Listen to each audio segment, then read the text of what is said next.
নমস্কার বন্ধুরা, আজকে আমি বানাবো বাসন্তী পোলাও। খুব অল্প সময়ে এখানে আমি 1 কেজি মতন চাল নিয়ে নিয়েছি।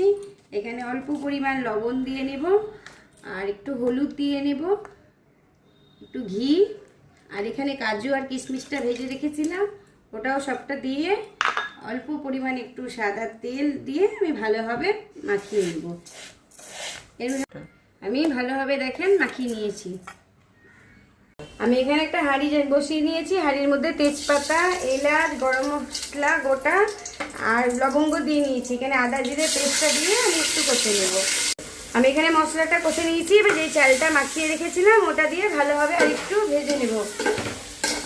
ওইদিকে আমি পোলাওটা চাপিয়ে নিয়েছি আর এইদিকে মাটন কষা চাপিয়ে নিয়েছি। মাটন কষার রেসিপি আমার ইউটিউব চ্যানেলে দেওয়া আছে।